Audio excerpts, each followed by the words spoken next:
Yeah, listen, we know that Liam Parrot's fighting Hitchins. Is that December, the first week of December? So, and we're all under the same banner. So I think fighting against Regis tonight, we knew it was going to be a risk, but that risk put me in a great position to call the shots, and hopefully we get a shot at the IBF early next year. There's 4 other world champions, so I'm open to fighting any of them.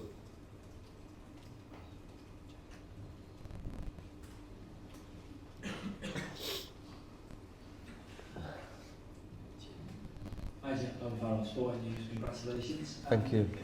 See yourself and Jamie actually, after those 4 pretty cagey, hard to score rounds maybe, to go down for the first time in a fight of this magnitude, what's going through your mind then in terms of keeping calm and how you approach the rounds coming up, and what's going on in your mind? You know what, I'll watch it back, but he was coming forward with punches and maybe I caught a glancing blow. I didn't feel buzzed or hurt at any point, so I can't say I felt like I got dropped. Obviously, I went over, touched the canvas, so I got a count.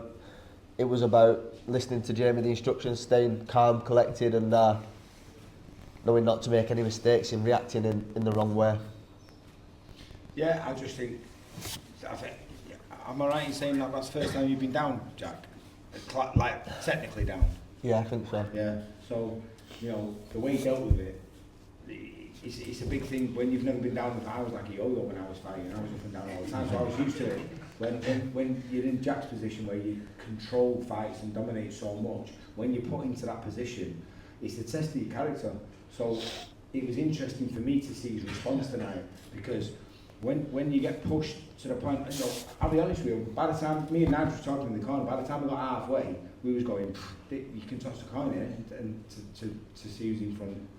As it turned out, the scorecard was quite wide, but I wouldn't have had any sort of arguments if by the time we got to the end it was 117, 150 or something like that. It was that close, and I said that to Prograde in the ring. I said that those scorecards didn't do the justice to the effort that you put into this fight.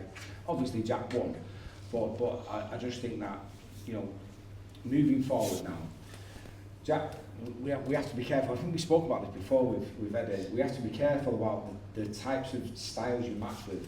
And I knew the first few rounds would be cagey, but I knew it would catch fire as soon as someone clicked the other end.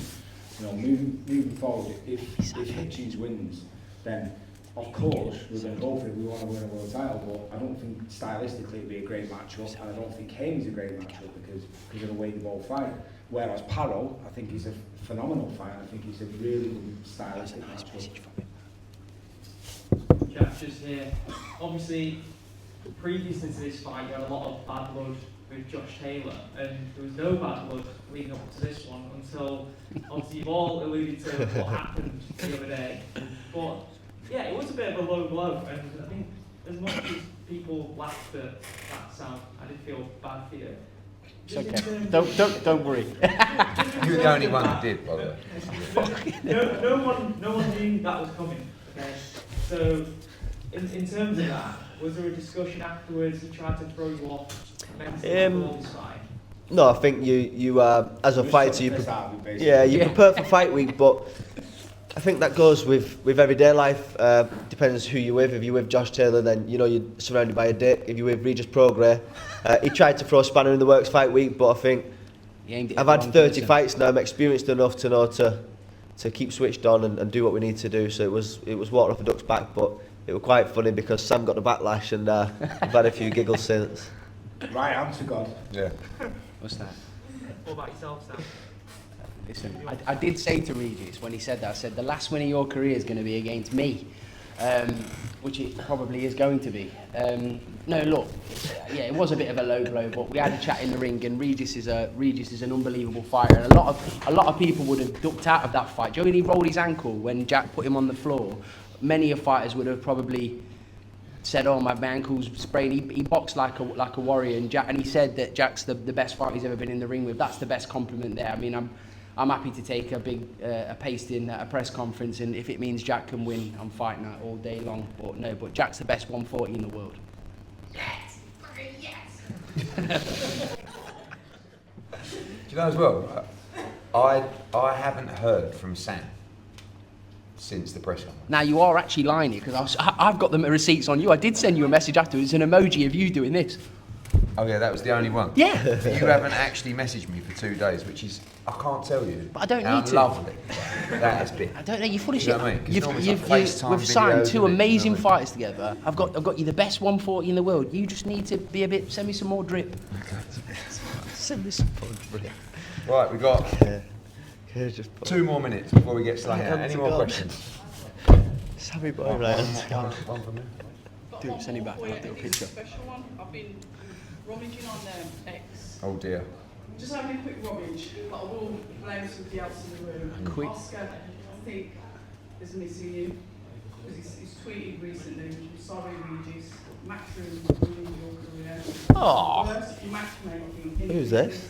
Who said that? Follows up with, clapback will be epic. All right. Any response to that, Eddie? Oscar, pathetic, yeah, I mate. mean, Absolutely the only pathetic. thing I can say about Oscar De La Hoya is he's got so much pain inside his heart.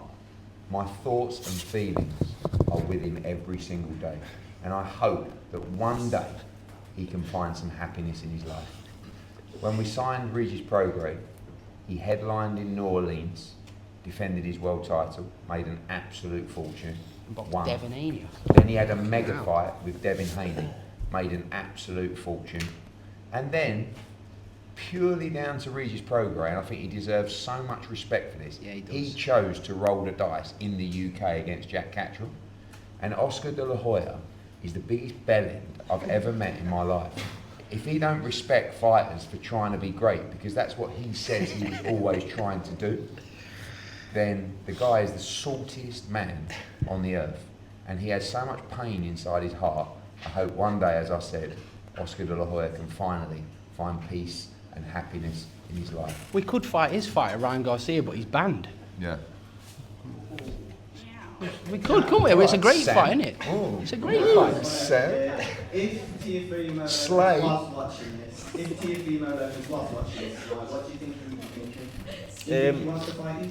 That's a question for Teofimo, but we know that's an option. That's a fight. There's talk of him going to 147, but listen, we'd love that fight in Manchester, in New York. So who knows?